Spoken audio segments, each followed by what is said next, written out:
अस्सलामुअलैकुम नाजरीन, मैं हूं आपकी होस्ट शहजादी सना और आप देख रहे हैं BZU वेब टीवी। प्रोग्राम सुर की दुनिया BZU से शोहरत में आप सबको खुश आमदीद। आज हम एक शख्सियत से मुलाकात करने जा रहे हैं जिन्होंने ना सिर्फ BZU से अपनी तालीम हासिल की बल्कि दौरान तालीम उन्होंने अपने सिंगिंग कैरियर का भी आगाज़ किया। आज हमारे साथ मौजूद हैं एक बासलाहियत शख्सियत के मालिक, खूबसूरत आवाज़ के मालिक, जिनके आवाज़ में एक जज्बा है, एक जुनून है, जिनकी आवाज़ लोगों के दिलों में एक अलग मुकाम रखती हैं। आज हम बात करेंगे उनके बारे में। उनका नाम है नादिर मजहर। तो हम जानेंगे उनसे उनकी स्ट्रगलिंग के बारे में कि किस तरह उन्होंने अपना म्यूज़िक करियर का आगाज़ किया और किस तरह इंस्टीट्यूट ने उनको हेल्प की। अस्सलाम वालेकुम नादिर मजहर, कैसे हैं आप? वालेकुम सलाम, आप कैसी हैं? ठीक हैं? मैं भी ठीक, अल्हम्दुलिल्लाह। कैसा लगा आपको इंस्टीट्यूट में दोबारा वापस आकर? सबसे पहले तो मेरे लिए बहुत ऑनर है कि आपने मुझे एक दफ़ा फिर से मेरे ही डिपार्टमेंट में मुझे बुलाया, जहाँ से मैंने अपना एक स्ट्रगल करके एक सफ़र शुरू किया था। तो इस मकाम से ये सिर्फ इदारा नहीं है, ये मेरे लिए एक वो जगह है जो मेरी ज़िंदगी में मुझे हमेशा हमेशा एक याद रहती है कि मैंने अपना जब सफ़र शुरू किया था तो इस इदारे से मैं उभर कर सामने आया था। अच्छा, आप मुझे ये बताएं कि आपने स्टडी के लिए इस इंस्टीट्यूट को ही क्यों चूज़ किया? देखिए, ये होता है कि इंसान जब मैट्रिक में होता है ना, तब उसने अपना गोल क्लियर कर लिया होता है। मुझे शुरू से जो है ना डॉक्टरी और इंजीनियरिंग इस तरह की फील्ड्स के पसंद नहीं थी, क्योंकि मैं खुद एक सेंसिटिव मिजाज इंसान था। तो मुझे बचपन से ही फिल्में, ड्रामे और मौसीकी ये चीज़ें मुझे अट्रैक्ट करती थी। तो फिर मैंने अपना डिस्कवर किया कि यार मेरा ना दिल जो है इन चीज़ों में ज़्यादा लगता है, या फिर ऐसा लगता था कि मैं क्योंकि मैट्रिक से ही, उससे पहले बल्कि मिडिल क्लास से बात करता हूँ, मैं स्कूल में परफॉर्म करना शुरू हो गया था। उस वक्त जब इतना नहीं था पता इन चीज़ों का, तो तब कौमी तराना मैंने पढ़ना होता था, स्कूल में टेबल हो रहे हैं तो वो मैंने पढ़ने हैं, तो हर जगह मतलब मैं स्टेज पर होता था। लेकिन जैसे जैसे मुझे पता चला कि मेरे अंदर एक आर्टिस्ट छुपा हुआ है, मेरे अंदर एक फ़नकार छुपा हुआ है, तो मैंने अपने उस टैलेंट को जो है वो निखारना शुरू कर दिया। फिर यूनिवर्सिटी में आकर मुझे यहाँ पता चला कि मैं एक अच्छा सिंगर बन सकता हूँ। अच्छा, तो आप यहाँ पे बाय चॉइस आए थे, बाय चांस? बिल्कुल नहीं, मैं बाय चॉइस आया था और बिल्कुल बाय चांस नहीं आया। MCS में तजुर्बा कैसा रहा आपका? ओवरऑल मेरा काफ़ी अच्छा तजुर्बा रहा। यहाँ से मैंने मास्टर्स किया, 2018 से 20 मेरा सेशन था। उसके बाद मैंने यहाँ से MPhil किया 2020 से 22। तो काफ़ी अच्छा मतलब यहाँ से मेरा एक्सपीरियंस रहा। मेन जो चीज़ थी ये कि यूनिवर्सिटी आपको आपकी पर्सनैलिटी को ना ग्रूम करती है। आप जब कॉलेज से निकल कर आते हैं तो यूनिवर्सिटी की फ़िज़ा में आप जब दाखिल होते हैं तो ये वो जगह होती है जहाँ पर आपको आज़ादी दी जाती है। आज़ादी से मुराद ये है कि यहाँ पर आप अपना अच्छे और बुरे का खुद फैसला कर सकते हैं। अगर आप यहाँ पर आकर अपना टाइम ज़ाया करते हैं या आप सिर्फ दोस्तों में बैठे रहते हैं तो फिर आपका फ्यूचर आगे बड़ा डार्क हो जाता है। लेकिन अगर आप उसके निस्बत आप अपनी स्टडीज़ के साथ साथ कुछ गैर नसाबी सरगर्मी में भी पार्टिसिपेट करते हैं, जैसे कि यूनिवर्सिटी के लेवल पर या डिपार्टमेंट लेवल पर सोसाइटीज़ बनाई जाती हैं स्टूडेंट्स के टैलेंट को निखारने के लिए, डिबेट्स, स्पोर्ट्स हो गया, म्यूज़िक हो गया, इस तरह की और भी चीज़ें हैं काफ़ी। अगर आप उसमें भी पार्टिसिपेट करना शुरू कर देते हैं तो आपकी जो पर्सनैलिटी है वो बड़ी बोल्ड होकर सामने आती है। देखिए, मैं हमेशा अपने जूनियर्स को ये बात करता हूँ कि आपने सिर्फ यहाँ डिपार्टमेंट में आके पढ़ाई नहीं करनी है, नंबर आपने 4 GP नहीं लेने। डेफिनेटली थ्योरी, आपके स्कोर कार्ड आप बड़ा मैटर करता है, लेकिन जो असल चीज़ मैटर करती है प्रैक्टिकल लाइफ में वो जाके आपका कॉन्फिडेंस है, आपको बात कैसे करनी है, लोगों से मिलना कैसे है, इंटरेक्शन कैसे करनी है। तो ये कॉन्फिडेंस आपको डिपार्टमेंट में आता है जब आप चीज़ों में पार्टिसिपेट करना शुरू कर देते हैं। जी बिल्कुल ठीक है आपने। अच्छा, मुझे ये बताएं कि इंस्टीट्यूट ने आपको क्या प्लेटफॉर्म मुहैया किए कि आप अपनी सिंगिंग जर्नी को आगे लेके जा सके? जी बिल्कुल, मैं सबसे पहले तो बहुत शुक्रगुजार हूँ इस डिपार्टमेंट का भी, और ख़ासतौर पे मेरी टीचर्स डॉक्टर शहजाद अली, ताहिर साहब, सर अशरफ खान साहब जो कि अब यहाँ से रिटायर हो चुके हैं। तो उस दौर में जब मैं यहाँ आया था तो उन्होंने मुझे प्लेटफॉर्म दिया कि मुझे बल्कि मौका दिया, मुझे सेलेक्ट किया, इस डिपार्टमेंट का म्यूज़िक हेड बनाया। पहले मैं म्यूज़िक हेड बना जब मैं मास्टर्स में था। तो कहते हैं कि जो बिगनिंग होती है ऑलवेज हम्बल होती है, आप जब एक स्टेप रखते हैं तो आप आगे बढ़ते जाते हैं। तो मैंने यहाँ पे सिलेक्शन हुई एज अ सिंगर, तो एहसन भट्टी साहब ने मुझे सेलेक्ट किया, मैम आसमा, मैम समिया, मैम अक्सा बहुत अच्छा सपोर्ट करती हैं माशाल्लाह, उनकी सपोर्ट भी हमेशा साथ रही है। तो उन सब टीचर्स ने मुझे एक प्लेटफॉर्म दिया। देखें, आपके अंदर टैलेंट है ना, मैं समझता हूँ टैलेंट के साथ अपॉर्चुनिटी का मिलना बहुत ज़रूरी है।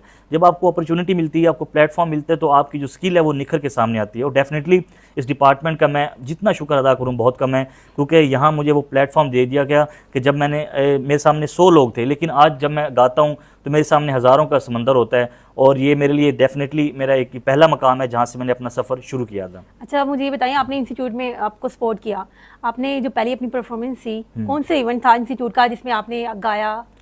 बिल्कुल, जो फर्स्ट मुझे लगता है कि मुझे याद है 2019 का ही हमारी फर्स्ट यानी कि सेशन था, जिसे एक फेयरवेल भी कहते हैं। हमारे जो सीनियर्स थे उन्होंने हमें दी थी, तो उसमें मैंने परफॉर्म किया था, उनकी जो एनुअल डिनर हुआ था। तो जब मैंने स्टेज पर आया तो सब हैरान हो गए कि यार ये तो पढ़ने वाला बच्चा है और ये एकदम से गाना गाना शुरू कर दिया है। तब मेरा जो है वो टैलेंट सबके सामने आया, तब टीचर्स को भी पता चला कि यार ये तो सिंगर भी है, हमारे डिपार्टमेंट को एक सिंगर मिल चुका है। तो फिर इस तरह मुझे डिफरेंट प्लेटफॉर्म पे चांस मिलते रहे, जो भी यूनिवर्सिटी में इवेंट होते थे, हर छोटे बड़े इवेंट में मैं यहाँ गाता गया और यहाँ पहले मुझे यहाँ पे म्यूज़िक हेड बनाया गया। फिर मैम अक्सर ने मुझे यहाँ पे BZU वेब टीवी में, उस वक्त 2020 की बात है, मुझे मैम ने पूरी ये जिम्मेदारियाँ दी जिसको मैंने बखूबी निभाया। अच्छा, मुझे ये बताएं कि आपने इवेंट्स किए, यहाँ पे गाया, परफॉर्मेंस, कौन सी यादगार परफॉर्मेंस होती है ना हमारी, एक यादगार हमारे लिए रहती है कि ये सबसे अच्छी रही मेरे लिए, बिल्कुल। तो कौन सी रही आपके लिए यादगार परफॉर्मेंस? देखें, मेरा ताल्लुक पंजाब से है और क्योंकि यहाँ पंजाब में ज़्यादातर हमारे फोक म्यूज़िक ज़्यादा सुना जाता है, तो जब मैंने अपना पहला सॉन्ग गाया था तो वो क्योंकि सराइकी कल्चर है हमारा, हम पूरे पंजाब में डिफरेंट मतलब कि लैंग्वेजेस के लोग हैं, सब हमारे भाई हैं, तो मैंने अपनी ज़बान में जो है ना अपने गाना गाया। तो मैं चाहूँगा कि मैं वो आपको गाना भी गुनगुना कर सुनाऊँ। हो पहला पहला प्यार किसे नू नहीं भुलदा, ओ इश्क च बंदा खुशी खुशी रुलदा, मरदा है उदों जदों होंदी बेवफाई ए, हो रुलते गए हाँ पर चस बड़ी आई ए, रुलते गए हाँ पर चस बड़ी आई ए, टीवी दे डरामियां चलाक कीता ए, ताइयों साडा नंबर ब्लॉक कीता ए, ओ जेड़ा ओदे खर्चे अफोर्ड करदा, फोटो ओदे नाल अपलोड करदा, जिंदगी दी जमा पूंजी जिंदे उत्ते लाइए, रुलते गए हाँ पर चस बड़ी आइए। तो ये मतलब एक फोक सा म्यूजिक था और काफ़ी अवाम ने इस गाने से ना झूमने लग गए, क्योंकि हमारी पंजाबी कल्चर, सैकी कल्चर, भंगड़े के शौकीन होते हैं। तो मेरा जो खुद आगे मैंने अपनी लाइन सेलेक्ट की म्यूज़िक में भी, वो भी मैंने पॉप और फोक मिक्स किया, क्योंकि आपको पता है कि हमारी जो ऑडियंस है वो ज़्यादा शौकीन है डांस भंगड़ा करने की, लेकिन कहीं कहीं मैं मतलब कि जो क्लासिकल म्यूज़िक है उसको भी गा लेता हूँ, तो वो भी साथ साथ चलता रहता है। मतलब हर तरह का मैं गाना गा लेता हूँ, उर्दू, सराइकी, पंजाबी। माशाल्लाह, आपकी आवाज़ बहुत खूबसूरत है जी, थैंक यू, बहुत मज़ा आया सुनकर। अच्छा, मुझे ये बताएं कि कौन सी टीचर ने या किसी फ्रेंड ने सबसे ज़्यादा सपोर्ट जो है आपको किया यहाँ पे, किस टीचर ने किया आपको और किस दोस्त ने सपोर्ट किया आपको? दोस्तों में अगर बात की जाए तो डेफिनेटली डिपार्टमेंट में काफ़ी मेरे दोस्त थे, सीनियर्स थे, जिनमें जूनियर्स भी थे। तो असद रंधावा था यहाँ पर, ताहिर है, ताहिर चुगताई, डेफिनेटली ये मेरे सीनियर्स थे। और इसके साथ साथ जो है टीचर्स की हम बात करते हैं तो मुझे डॉक्टर शहजाद साहब ने बहुत ज़्यादा सपोर्ट किया, क्योंकि डॉक्टर शहजाद साहब एक ऐसी पर्सनैलिटी हैं, वो इस डिपार्टमेंट के लिए जब से उनकी यहाँ मतलब कि डायरेक्टर पर अपॉइंटमेंट हुई थी, उससे पहले तो वो एज अ मतलब प्रोफेसर पढ़ा रहे थे, लेकिन जब वो डायरेक्टर बने तो उन्होंने इस पूरे डिपार्टमेंट में स्टूडेंट्स को मौका दिया। मेन चीज़ ये होती है, जो स्टूडेंट्स क्लासरूम में बैठे थे, सर ने कहा कि आप लोगों के लिए टीवी स्टूडियो खुले हैं, FM स्टूडियो है आपके पास, आप जहाँ जाना चाहें अपने टैलेंट को करें, इंटरव्यूज़ करें, सब कुछ करें। तो ये एक प्लेटफॉर्म जो है डॉक्टर शहजाद अली साहब ने दिया, तो उनके काफ़ी एक लीडरशिप, उनके विजन में जो है ये काफ़ी स्टूडेंट्स को चांस मिला और मुझे भी मिला, जिसको मैंने अवेल भी किया। अच्छा, यूनिवर्सिटी ने आपको कितने प्लेटफॉर्म मुहैया किए कि आप गा सकें? बिल्कुल जी, यूनिवर्सिटी में जो है ना एक सोसाइटीज़ बनाई जाती हैं जिसे ज़करियन के नाम से जाना जाता है। ज़करियन म्यूज़िक सोसाइटी, ज़करियन ड्रामा, डिबेट्स, स्पीच, इस तरह हर तरह की सोसाइटीज़ यूनिवर्सिटी में बनाई हुई हैं। BZU में अब ऑलरेडी जो है ना 10-15 सालों से ये सोसाइटीज़ की हर साल लीडरशिप चेंज होती है। तो यहाँ को जो हेड करते हैं वो ताहिर महमूद साहब हैं। डेफिनेटली ताहिर महमूद साहब का भी बहुत बड़ा रोल है सोसाइटीज़ को बिल्डअप करने में। ख़ास तौर पर जब यूनिवर्सिटी सर को पता चला कि मैं भी एक सिंगर हूँ, तो सर ने मुझे जो है जिनारी ऑडिटोरियम में परफॉर्म करवाया, और जितने भी बड़े यूनिवर्सिटी के इवेंट होते थे तो उसमें मुझे ताहिर महमूद साहब की परमिशन मिलती थी, और ताहिर महमूद साहब मुझे खुद बुलाते थे कि आपने आज के इवेंट में गाना है, चाहे वो 14 अगस्त का इवेंट हो, चाहे वो लेबर डे हो, या इस तरह का कोई भी जैसे फंक्शन होता है, तो वो कौमी दिन के हवाले से मैं अपनी परफॉर्मेंस लाजमी करता था। और उन्होंने मुझे यहाँ पर वाइस प्रेसिडेंट भी बनाया पूरी यूनिवर्सिटी का। जी, तो आप वाइस प्रेसिडेंट रह चुके हैं ज़करियन सोसाइटी के, तो कैसा तजर्बा रहा आपका? मैनेज करना बहुत मुश्किल होता है, आप तालीम भी साथ साथ हासिल कर रहे थे, तो साथ में आपने ये सब मैनेज किया, किस तरह मैनेज किया आप? अच्छा, मैं इसमें ये ऐड करूँगा कि जो जब आपके अंदर मैनेजमेंट स्किल्स होती है ना, जब आपके अंदर पैशन होता है, आप मल्टीपल काम भी कर सकते हैं। आपने स्टडीज़ करनी है, उसके साथ साथ अपनी अब जो स्किल्स हैं ना, जब आप इन चीज़ों को सीखते हैं आपका एक्सपोजर बढ़ता है। आप जब ज़्यादा लोगों से डील करते हैं, ज़्यादा मामलात में पढ़ते हैं, जब आप काम के करीब ही नहीं जाएंगे, कोई भी काम हो, ठीक है, तो आप उसको एक्सपोजर नहीं मिलेगा। जैसे जैसे आपको इस काम में अंदर घुसते हैं उस फील्ड में, तो आपको एक्सपीरियंस होता है, लोगों से मिलते हैं, आपको ऑटोमेटिक जिम्मेदारियां आपके सर पे पड़ती हैं, तो आप मजीद मैच्योर भी होते हैं और आपका एक्सपोजर भी हाई होता जाता है। तो मुझे इस सोसाइटीज़ में जब मैं वाइस प्रेसिडेंट बना, डेफिनेटली स्टडीज़ भी कंटिन्यू करनी होती थी, इवेंट्स भी करवाने होते थे। इवन क्या ऐसा होता था कि जब मेरे मिड टर्म या फाइनल टर्म्स हो रहे होते हैं, तो उस दिन कोई इवेंट आ जाता था, तो वो बड़ा मुश्किल होता था। लेकिन यह कि पैशन था, जुनून था कि कुछ ना कुछ करना है अपने लिए ज़िंदगी में भी, तो वो अल्हम्दुलिल्लाह फिर कभी हुआ नहीं, बस 4-5 घंटे सोता था मैं, स्टडीज़ भी करने, उसमें भी अच्छे नंबर लेने और साथ साथ अपने इस चीज़ों को भी मैनेज करना। अच्छा, आपने क्या कहते हैं किसी मुकाबले या किसी शो में हिस्सा लिया तो कैसा रहा? जी बिल्कुल, मैंने बीजीयू में एक इवेंट हुआ था जिसमें मतलब कि पंजाब के सिंगर्स आर्टिस्ट काफ़ी ज़्यादा आए हुए थे यूनिवर्सिटी लेवल्स पर, उसमें मैंने फर्स्ट पोजीशन ली थी यूनिवर्सिटी की तरफ से। इसके अलावा पंजाब में आर्ट काउंसिल में होते रहते हैं, उसमें सेकंड थर्ड पोजीशन आती थी, क्योंकि आपको पता है कि बड़ी लेवल पर कंपटीशन ज़्यादा होता है। तो आपको पता है पूरा पंजाब में आर्टिस्ट की इतनी ज़्यादा भरमार हो चुकी है कि हर बंदा कहता है कि मैं सिंगर बन जाऊँ, लेकिन ये फील्ड ऐसी है कि आपको इसमें एक टैलेंट होता है ना, वो होना ज़रूरी होता है। देखिए आपके अंदर टैलेंट ही नहीं है ना, आपके अंदर करंट ही नहीं है, तो आप अगर ज़बरदस्ती उस फील्ड में घुसेंगे, मैं अपनी फील्ड की बात नहीं कर रहा, किसी भी फील्ड आप ले लें, आप टीचिंग को ले लें, आप वकालत को ले लें, आप मीडिया की फील्ड को ले लें, आपके अंदर थोड़ा बहुत पोटेंशियल होना चाहिए। लेकिन जब आपके अंदर पोटेंशियल होता है उसको पॉलिश किया जा सकता है। वो पॉलिश कैसे होता है? Practice practice practice. आप अच्छी सी उसको प्रैक्टिस करें, डेली आपका एक्सपोजर बढ़ेगा और उसमें आप कामयाब हो जाएंगे। अच्छा, मुझे ये बताएं, आपने अपना कोई गाना बनाया कोई? जी अभी आपका अपना गाना हो? क्योंकि रिसेंटली मैंने यूनिवर्सिटी से ऑफ हुआ था तो मैंने फिर प्रोफेशनल लाइफ में आ गया। जी, जी। इसके साथ साथ मैं एक मीडिया में एंकर पर्सन भी हूँ, हमारा मुल्तान में रोही टीवी है, तो मैं वहाँ पे अपनी प्रोफेशनल लाइफ उधर भी मेरी चल रही है। और साथ साथ मैं क्योंकि बिज़नेस भी करता हूँ, मेरी अपनी एक कंपनी भी है डिजिटल मार्केटिंग की, तो ये सब चीज़ें फिर करना बड़ा मुश्किल हो जाता है। मेरे कुछ प्रोजेक्ट्स हैं अपकमिंग्स, क्योंकि उन पर मैं काम कर रहा हूँ। इंशाल्लाह जनूबी पंजाब के लिए, पंजाब की आवाम के लिए एक बड़ा खूबसूरत सा एक पंजाबी सॉन्ग मैं लॉन्च करने वाला हूँ, उस पर वर्किंग जारी है। तो इंशाल्लाह ताला बहुत जल्द उसको लॉन्च करूंगा, तो फिर मैं इंशाल्लाह आप सबसे जरूर शेयर करूंगा। तो आपका यानी 2-3 सालों में आ रहा है? नहीं 2-3 साल नहीं, अभी 2-3 महीने में इंशाल्लाह वो हो जाएगा। आप अपने आप को कहाँ देखते हैं 3-4 साल के बाद, यानी फ्यूचर में? देखें, ये तो पाकिस्तान में रहते हुए कुछ कहा तो नहीं जा सकता, लेकिन ये है कि मुझे यकीन है कि मैं इंशाल्लाह ताला एक पाकिस्तान का स्टार बनूंगा। मेरा शौक है कि मैं पाकिस्तान, वैसे तो मैं जाते रहता हूँ, कराची लाहौर कॉन्सर्ट्स होते हैं, मैं अपना पूरा मेरा बैंड है म्यूज़िकल, उसमें हम जाते हैं, इवेंट्स करते हैं। लेकिन मैं ये चाहता हूँ कि मैं अपने मुल्क के लिए मज़ीद अपने मुल्क का नाम रोशन करूँ, इंटरनेशनल लेवल पर जाकर भी अपने मुल्क की जो है नुमाइंदगी करूँ। क्या आपको महसूस होता है कि इंस्टीट्यूट ने जो है वो आपकी पहचान बनाई है, एक अहम किरदार अदा किया है, इंस्टीट्यूट ने आपको एक पहचान बनाई है आपकी, आपको एक प्रोफेशनल लाइफ में लेकर गए? देखिए, मुझे इसलिए मैं बार बार कहता हूँ कि इस डिपार्टमेंट ने मुझे इज़्ज़त दी है जो आज मैं दुनिया भर में हूँ।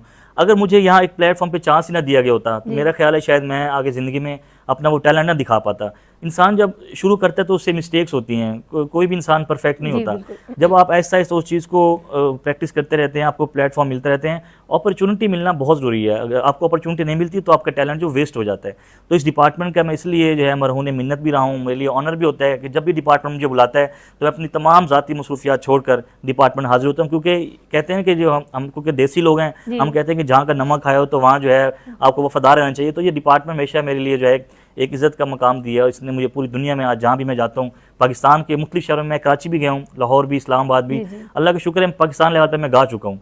अब मेरा एक ख्वाब है कि मैं कहीं दुबई में या यूके यूएसए में कॉन्सर्ट करूँ, मेरी ये बहुत एक ख्वाब है। अच्छा, जो नए जूनियर्स हैं, न्यू स्टूडेंट्स हैं जो सिंगिंग के शौकीन हैं, सिंगिंग के, तो आप उन्हें क्या कहना चाहेंगे? उन्हें बेसिक सीखनी चाहिए, आगे लेकर जाना चाहिए, क्या करना चाहिए उन्हें? देखिए, आजकल जो यूथ है ना, उनका सबसे बड़ा मसला ये है, जो म्यूज़िक के हवाले से बात करूँ अपनी फील्ड में, जो हम ना शॉर्टकट ढूंढते हैं। हम कहते हैं कि यार हम ना एक 2 महीने में सिंगर बन जाए। ये चीज़ ऐसी है कि आपको प्रॉपर रियाजत करनी पड़ती है। जब आप इस चीज़ को इल्म के साथ सीखते हैं तो फिर आपको उसमें ऑटोमेटिक चीज़ें पता होती हैं। अब जब मैं था, अब यकीन करें मेरी स्ट्रगलिंग पीरियड इतना मुश्किल था कि मैं यहाँ से क्लास खत्म होती थी 12 बजे, मैं एकेडमी आता था, मतलब कि छुप के सीखता था। घरों की परमिशन नहीं होती, आपको पता है मुस्लिम फैमिली है, तो उस वक्त घर वाले भी नहीं एक्सेप्ट कर रहे होते कि बच्चा पढ़ने जा रहा है यूनिवर्सिटी तो किसी और एक्टिविटीज़ में इन्वॉल्व हो। लेकिन मैं छुप कर सीखता था, जाके हारमोनियम होते हैं ना रियाजत करने के लिए। तो मेरे उस्ताद नवीद भट्टी साहब थे, मरहूम, वो फोत हो गए हैं, माजूर थे वो, तो काफ़ी वो मतलब कि दरवेश इंसान थे। मैं उनके पाँव में जाके बैठ जाता था और मैं एक घंटा मैं रियाज़ करता था। इवन कि मेरे 2-3 दफ़ा मेरे गले का भी इशू हुआ था कि मैं मतलब कि ना, क्योंकि ऊंची आवाज़ में आपको प्रैक्टिस करनी होती है, इतनी ज़ोर से मतलब आवाज़ें नहीं, क्योंकि रियासत के दौरान आवाज़ें निकालनी होती हैं, तो उस दौरान मेरे गले में काफ़ी दफ़ा मसला भी हुआ था। लेकिन मैंने अपने शौक़ को है मरने नहीं दिया, मैंने उसको सीखा है और अल्लाह का शुक्र है आज इसी आवाज़ की बदौलत मैं रिस्क भी कमा रहा हूँ, मुझे पेड कॉन्सर्ट मिल जाते हैं। तो ये उस्तादों की दुआएं मेरे साथ, मैं समझता हूँ कि डॉक्टर शहजाद साहब हो गए, और इसी तरह मेरे एक सीनियर हैं रुमान मलिक साहब, जो कि इस डिपार्टमेंट के एक्स प्रेसिडेंट रह चुके हैं, उनका काफ़ी रोल है मुझे आगे मुल्तान में लेके आने पे। देखिए, डिपार्टमेंट से जब मैं निकला ना डिग्री करके, तो फिर मुझे मुल्तान में इतना कोई जानता नहीं था। तब रुमान मलिक हैं जो कि इस स्टार हैं मुल्तान के, काफ़ी वो प्रोफेशनली कर रहे हैं, उनका नाम भी है। तो उन्होंने मुझे फिर अनाउंस कराया मुल्तान में, डिफरेंट जगह पे मुझे परफॉर्म करवाया, तब मेरे फिर ज़ाती लिंक्स बनना शुरू हो गए। तो फिर मैंने प्रोफेशनली भी, अब मैं पेड इवेंट लेता हूँ, इवेंट के काफ़ी अच्छे पेड मुझे करते भी हैं लोग, क्योंकि पूरा एक बैंड है और प्रॉपर हम पूरे बैंड के साथ जाते हैं। यानी आपको बेसिक सीखनी चाहिए, मेहनत जरूरी होती है, बिल्कुल। मेहनत के बगैर कुछ नहीं होता। बेसिक सीखें और उसको प्रॉपर आप है ना 1-2 साल जो स्टूडेंट नया सीखना चाहता है ना, सिंगर बनना चाहता है, वो रियाजत पे फोकस करे। जी। जो म्यूजिशियन बनना चाहता है वो अपने इंस्ट्रूमेंट को एक इतना परफेक्ट हो जाए कि जब आप स्टेज पे गाएं तो कोई भी आपकी मिस्टेक ना निकाल सके। आपको फिर डेली इसको प्रैक्टिस करें बार बार। अब देखें ना, रियाजत हमारी फील्ड में ऐसी चीज़ है कि जब आपने एक दिन की रियाजत ना की ना तो आपका गला यानी कि 10 दिन पीछे चला जाएगा। तो हमें घंटा पूरा रियाज, अभी भी मैं मतलब सुबह उठ के मैं रियाजत करता हूँ अपने गले की। अभी भी सुबह मैंने थोड़ा सा ज़्यादा रियाजत कर लिया तो गला मेरा थोड़ा सा ना वो ऊपर नीचे हो गया, क्योंकि यहाँ आने से पहले मैंने सोचा कि चलो रियाजत कर लूँ। तो ये चीज़ बहुत मुश्किल, ये एक किस्म का ना पहलवानों वाला शौक है ये। इसमें आपको खुराक भी अच्छी लेनी पड़ती है। देखें ना, जब आपने आवाज़ें निकालनी है, ऊंची आवाज़ से गाने, तो आपको एक दिमाग पर भी असर पड़ता है। तो अब अच्छी डाइट होगी तो आपका गला ज़्यादा पावरफुल होगा, तो आपका वोकल भी उतना स्ट्रॉन्ग होगा। तो मेहनत प्लस रियाजत प्लस डाइट जो है आपकी काफ़ी अच्छी होनी चाहिए। बिल्कुल। अच्छा, आप ये बताइए आपने स्टडी कहाँ तक की है और क्या कर रहे हैं अब आप? जी, मैंने अल्हम्दुलिल्लाह यहाँ से एमफिल किया है 2022 सेशन में। पहले 18-20 मेरा मास्टर सेशन था, फिर 20-22 जी बिल्कुल इसी डिपार्टमेंट से किया एमफिल। और एमफिल करने के बाद मैंने प्रोफेशनली एक चैनल ज्वाइन किया, क्योंकि आपको पता है मीडिया की फील्ड है, तो इसमें क्योंकि डिग्री ली थी मैंने कहा चलो एक्सपीरियंस भी ले लूँ। तो फिर मैं अल्हम्दुलिल्लाह कि मैं मीडिया की फील्ड में जाके डायरेक्ट 6 महीने बाद एंकर सेलेक्ट हो गया था रोहित टीवी में। तो मेरे लिए भी बड़ी ऑनर की बात है। मैं फिर एक प्रोग्राम करता रहा हूँ बनाम सरकार के नाम से, जुम्मा हफ्ता इतवार रात को 8 बजे ऑन एयर होता था। तो 6 महीने मैंने करने के बाद फिर मैंने, क्योंकि एक आर्टिस्ट होता है ना, ज़रा उसका दिल नहीं लगता इन चीज़ों में, क्योंकि मीडिया एक अलग चीज़ है और म्यूज़िक और ये इंडस्ट्री अलग है। तो फिर मैंने वो रिज़ाइन कर दिया और ख़ुद ही जो है ना अपना साइड पर हो गया। तो क्या कहते हैं, शौक होता है ना कि आपके दिल की आवाज़ होती है, जो आपको वो काम करना चाहिए जो आपका दिल कहता है। अगर आपका दिल मुतमिन है कि यार मुझे आर्टिस्ट बनना है, आपको लगता है कि मैं टीचर बन सकती हूँ अच्छी, आपको लगता है कि मैं अच्छी वकील बन सकती हूँ, तो आपको अपना डिसीजन मैं समझता हूँ स्टूडेंट्स को खुद लेना चाहिए, ना कि कोई आपके पेरेंट्स या फिर आपके कोई दोस्त, आपके कजन्स आपको डिसाइड करें कि यार तुम्हें डॉक्टर होना चाहिए, इंजीनियर होना चाहिए। अच्छा, अब आप इतने टाइम के बाद अपनी यूनिवर्सिटी वापस आए हैं, तो आपको चेंजेस नजर आई? क्या क्या चेंजेस नजर आई? जी बिल्कुल, डिपार्टमेंट माशाल्लाह, आप जैसे जूनियर्स हैं, काफ़ी अच्छा लगा मिलकर कि आप लोग स्ट्रगल कर रहे हैं और बड़ी खुशी हुई है। और मैं जब आ रहा था तो मैं सोच रहा था, मैंने कहा यार जब हमारा टाइम था ना तो हम भी अपने सीनियर्स को ऐसे ही मैसेज करते थे कॉल के, सर टाइम दे दें। वो तो हमें खैर इग्नोर करते थे उस वक्त, लेकिन मैंने कहा यार मैंने वैसा नहीं करना। मैंने उन बच्चों को है, आप हमारे जूनियर्स हैं तो इनके लिए मैं हाजिर हूँ हर वक्त। काफ़ी अच्छा लगा, डिपार्टमेंट में चेंजेस हुई हैं। खासतौर पर ये जो स्टूडियो ओपन हुआ है ना, मुझे इसकी बड़ी खुशी है, क्योंकि ये काफ़ी अच्छे से बंद पड़ा हुआ था। अब क्योंकि डॉक्टर शहजाद साहब के आने से डॉक्टर साहब ने खुद वो इस चीज़ को बड़ा वो करते हैं कि आपको कि वो खुद मतलब कि बिल्कुल नीचे से ऊपर स्ट्रगल कर आए हैं। बहुत छोटे लेवल से सर ने खुद अपनी लाइफ स्टोरी शेयर की है। तो वो मेरे ख्याल से ये जो डिपार्टमेंट की रौनकें हैं ये काफ़ी अच्छी मुझे लगी हैं। जी, बहुत बहुत शुक्रिया आपका। अच्छा, आप मुझे ये बताएं, यूनिवर्सिटी में आपने लाइफ गुजारी है, तो यूनिवर्सिटी लाइफ आपकी कैसी गुजरी है? यूनिवर्सिटी लाइफ अच्छी गुजरी। यहाँ पर आप अप्स एंड डाउन्स तो आते रहते हैं डेफिनेटली। स्टूडेंट्स के साथ मिलना जुलना, खेलना, दोस्तों के साथ, क्लास फेलों के साथ, तो बड़ी अच्छा एक्सपीरियंस रहा है। मेन चीज़ ये है कि मैंने सीखा बहुत है यहाँ पे रह के ना। तो यहाँ पे आपको एक्सपोजर होता है दोस्तों के साथ रहना। मेन चीज़ ये है कि यूनिवर्सिटी में हर बंदा आपका दोस्त भी नहीं होता, ये भी है। ये नहीं होता कि सारे दोस्त होते हैं, कुछ सेल्फिश लोग भी होते हैं। जी जी। तो कभी इस टाइम तो पॉलिटिक्स बहुत ज़्यादा होती है, लेकिन आपको अपने, अगर आप सही हैं ना, आपकी नीयत ठीक है, तो आप स्ट्रगल करते रहें। आप ये ना सोचें कि यार आप सबसे हंस के मिलें, पॉजिटिव रहें। शहजाद साहब यही कहते हैं कि हमेशा आप अच्छा कैरेक्टर काम करें। आप एम्बेसडर हैं डिपार्टमेंट के, अपने आप को आप अपनी तरफ से आप जो है नेकी फैलाएं और अच्छा काम करते जाएं। अच्छा, आपका कोई यादगार लम्हा बताएं हमें अपनी यूनिवर्सिटी का, कोई अच्छा एक्सपीरियंस बताएं, कोई बुरा एक्सपीरियंस बताएं, कोई ऐसा जो आप कभी ना भूले हो। होता है ना इंसान का। बिल्कुल होता है। अच्छा एक्सपीरियंस ये था कि मुझे यहाँ पे जो इवेंट हुआ था सिल्वर जुबली, वो बहुत बड़ा इवेंट था। उस पर मैंने मतलब कि लाइव परफॉर्म किया था स्टेज पर। जब मैं स्टेज पर आया था तो मुझे बड़ा अच्छा लगता है कि मेरे सामने उस वक्त यानी कि आई थिंक प्राइम मिनिस्टर थे सैयद यूसुफ ज़ई गिलानी साहब, वो मौजूद थे सामने।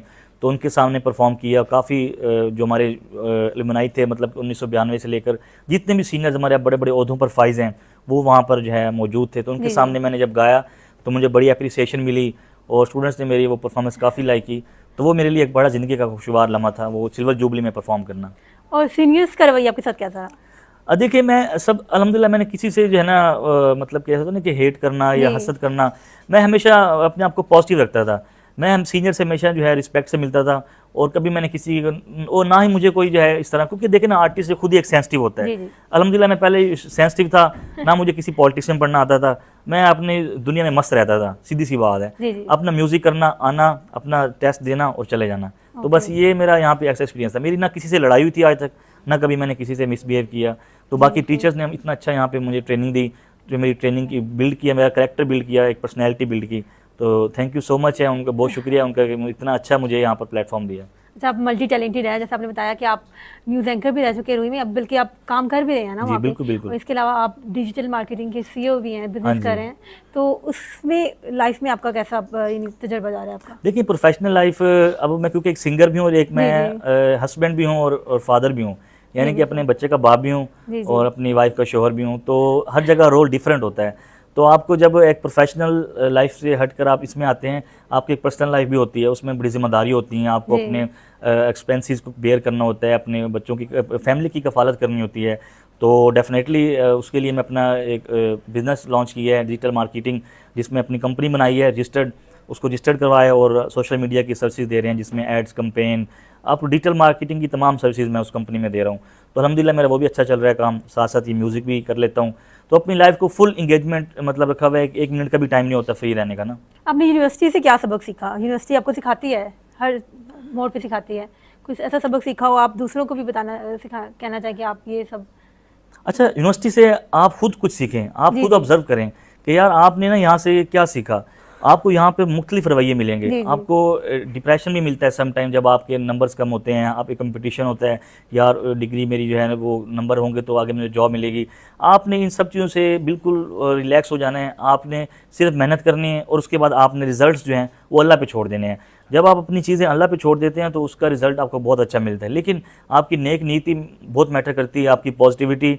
आपने बस पॉजिटिव रहना है। देखें 5 उंगलियां बराबर नहीं होती, अच्छे बुरे लोग हर जगह जी, होते जी। हैं।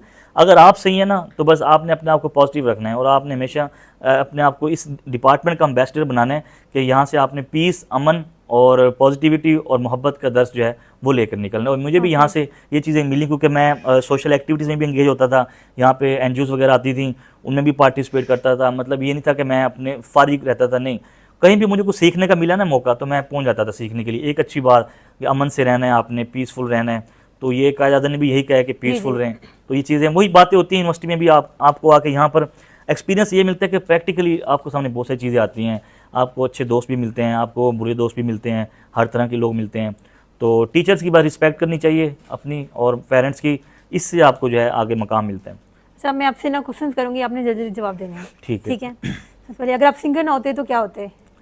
अगर मैं सिंगर ना होता तो मैं एक अच्छा एंकर पर्सन होता। जी, जो कि आप हैं। वो तो हूँ, लेकिन प्रोफेशनली मुझे लगता है कि मैं मज़ीद और अच्छा एंकर पर्सन अच्छा, आपके फेवरेट सिंगर? मेरे फेवरेट सिंगर पाकिस्तान में डेफिनेटली जो हमारे लेजेंड थे नुसरत फ़तेह अली खान साहब, जी, उनको जी। मैंने बहुत सुना है। उसके बाद जो है हमारे साहिर अली बगा, उनको मैं बहुत सुनता हूँ, वो क्योंकि उनसे काफ़ी इंस्पिरेशन है मेरी। अगर सराइकी की बात करें तो सराइकी ज़बान में ज़ुशान रोकड़ी को सुनता हूँ मैं। तो तकरीबन तमाम आर्टिस्ट मेरे लिए काफ़ी अच्छे हैं, सब मुझे अच्छे लगते हैं। फेवरेट गाना आपका जो आप हर जगह गाते हैं? फेवरेट गाना बहुत सारे गाने हैं, कोई चलो एक? मैं कुछ एक आधा सुना देता हूँ। जी। रज के रुलाया, रज के हंसाया, मैंने सब खो के इश्क कमाया, मांगा जो उसने एक सितारा, हमने ज़मीं पर चांद बुलाया, वो जो आँखों से हाय, वो जो आँखों से एक पल ना ओझल हुए, लापता हो गए देखते देखते, सोचता हूँ कि वो कितने मासूम थे, क्या से क्या हो गए देखते देखते, सोचता हूँ कि वो कितने मासूम थे, क्या से क्या हो गए देखते देखते, हमने पत्थर से जिनको बनाया सनम, वो खुदा हो गए देखते देखते, किवें मुखड़े तू नजरा हटावा, हो जी करदा मैं तेनू वेखी जावा, नी तेरे जिहा होर दिसदा, वे माया नी तेरे जिहा होर दिसदा, गम है या खुशी है तू, मेरी जिंदगी है तू, मेरी जिंदगी है तू।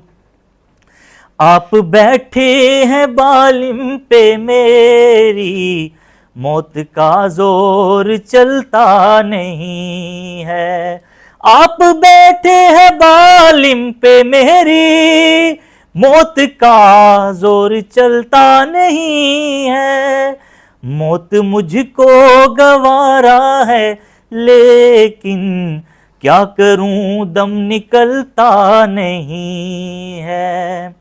Thank you so much. ये मैंने एक छोटा सा मैशअप पेश किया, मैंने कहा चलें तो ज़्यादा सॉन्ग सुनने का मौका मिल जाएगा आपको। नहीं, बहुत खूबसूरत आवाज़ है Thank you आपकी very much. माशाल्लाह। अच्छा, अगला क्वेश्चन मेरा है, मोहब्बत या मौसीकी? आई थिंक ये एक बड़ा ही कॉम्प्लेक्स सा क्वेश्चन है, लेकिन अल्हम्दुलिल्लाह मुझे दोनों चीज़ें मिली हैं, मुझे मोहब्बत भी मिली है और मौसीकी भी मिली है, अच्छा, तो ये दोनों चीज़ें मुझे नसीब हुई हैं बहुत अच्छी ज़िंदगी बात है ये तो। में। जी जी। सुबह उठने से पहले सुबह उठते हुए सबसे पहला काम? सबसे पहला मैं उठता हूँ, नमाज़ पढ़ता हूँ, उसके बाद अपनी वालदा मोहतरमा के पास जाता हूँ, वो भी नमाज़ पढ़ रही होती हैं, तो उनके कदमों में बैठ जाता हूँ, थोड़ी देर उनसे दुआएं लेता हूँ, तो उसके बाद अपनी दिन की रूटीन शुरू हो जाती है। लेकिन नमाज मैं आज तक मिस नहीं की, कभी एक आधी हुई, लेकिन अल्हम्दुलिल्लाह मैं नमाज भी पाबंदी से पढ़ता हूँ। BZU की सबसे खूबसूरत याद? बीजेडी की खूबसूरत बहुत सारी यादें हैं यहाँ पर, कोई एक जो यहाँ पर अल्हम्दुलिल्लाह मुझे मतलब कि मोहब्बत हुई थी यूनिवर्सिटी में। आपको डेफिनेटली ये स्टेज से हर बंदा गुजरता है, जी, तो वो आई थिंक उस पैशन में मैं जो है ना वो सिंगर बन गया, और फिर मुझे रिजेक्शन हुई काफ़ी दफ़ा, तो फिर मुझे ये है कि अल्हम्दुलिल्लाह यहाँ पर जिससे मैंने मोहब्बत की थी वो मुझे आज मेरी लाइफ पार्टनर हैं, तो मुझे ये बड़ा अच्छा लगता है कि यार यूनिवर्सिटी से मैं सिर्फ डिग्री लेकर नहीं निकला, तो मतलब यहाँ से अपनी मोहब्बत भी लेकर निकला हूँ। ये तो बहुत अच्छी बात है। जी। अच्छा, क्लास में सबसे ज़्यादा किस चीज़ पे डांट पड़ी? क्लास में ज़्यादा डांट किस बात पे पड़ी?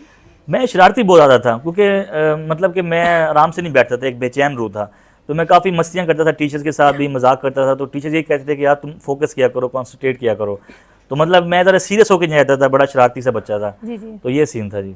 अच्छा, आपका बेहद शुक्रिया, आपने इतना कीमती टाइम दिया हमें अपना। आपका भी बहुत हमें शुक्रिया। बहुत कुछ सीखने को मिला आपसे, और हम दुआगो हैं कि आप इसी तरह तरक्कियां करते रहें, पूरी दुनिया में एक दिन आपकी आवाज़ सुनी जाए। Thank you so much, thank you so much, आपका भी बहुत शुक्रिया, जी, आपने मुझे बुलाया। अल्लाह ताला आपको भी मज़ीद अपनी फील्ड में कामयाबियाँ अता करे। थैंक जी, यू। शुक्रिया।